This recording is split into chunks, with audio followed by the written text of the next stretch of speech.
Toda imagem transmite alguma informação, algum conteúdo, alguma coisa. E isso é por causa da comunicação visual que elas envolvem. E existem alguns elementos básicos dessa comunicação que é importante a gente saber para se alfabetizar visualmente.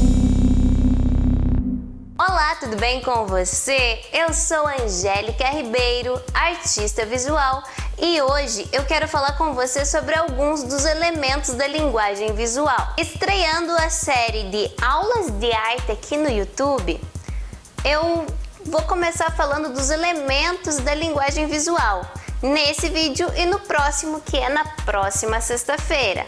Então se inscreve nesse canal e ativa o sininho das notificações para ficar sabendo dos próximos vídeos, inclusive da próxima aula de arte. Imagina um bolo sendo preparado. Ele tem ingredientes, certo?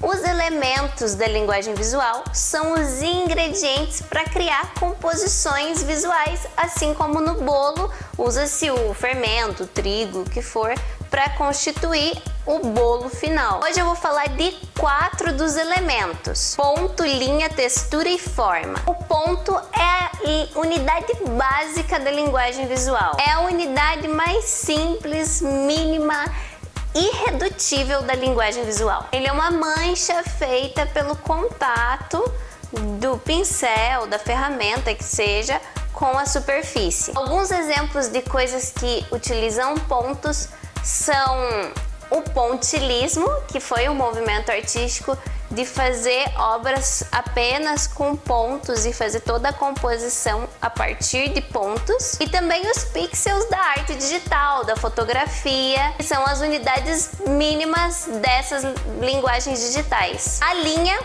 é um ponto em movimento ou a ligação entre dois pontos. Lembra que eu falei que o ponto era encostar na superfície?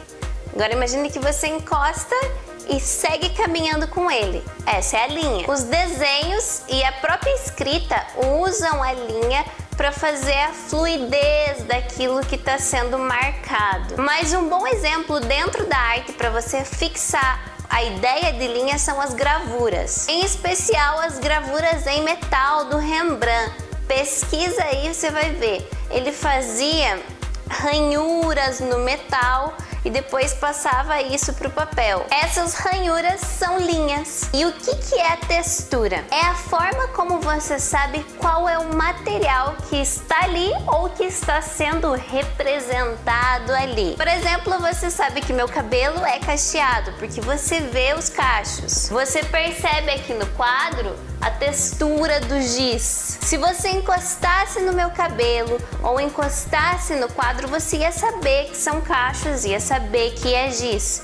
É essa percepção tátil que é a textura. E existem texturas óticas ou texturas táteis. As texturas óticas são aquelas que você vê numa tela, numa pintura, num desenho, seja o que for, e você consegue perceber, ali tem um tecido, aqui tem uma lã, aqui tem determinadas coisas, mas que na realidade não é bem isso que tá ali. Se você tocar, você não vai sentir textura nenhuma, ou pelo menos não a textura que você está imaginando que é. Já as texturas táteis são aquelas que se você encostar você sente. Telas que tem muitas camadas de tinta ou obras que usam elementos táteis, até mesmo esculturas podem ter essa questão. Coisas que se você tocar, você vai sentir aquela textura. Agora, lembra da linha? Imagine que ela é um Pokémon e evoluiu. O que ela se torna? Uma forma. Olha aqui, por exemplo, esse sininho. Tem uma linha reta, uma linha curva, outra linha curva, e isso somado junta o que a gente entende como a forma do sininho. Quadrados, círculos, retângulos, triângulos e tudo de mais complexo que pode ser feito com base nisso são formas. Para entender melhor a ideia de textura e de forma, pesquise a obra A Persistência da Memória, do Salvador Dalí. Veja como mesmo sem tocar na obra, você consegue perceber que lá no fundo tem umas formações rochosas, tem água, e perceba como que o Salvador Dalí brinca com textura e forma nos relógios. Você percebe que é vidro, que é metal, que são relógios mas eles estão derretendo. A forma deles parece que eles estão derretendo, parece serem quase líquidos. Ficou alguma dúvida desse conteúdo? Escreva aqui nos comentários do vídeo. Além do mais, curta esse vídeo e compartilhe com outras pessoas que você acha que podem gostar desse conteúdo. Muito obrigada por assistir até aqui. Tchau!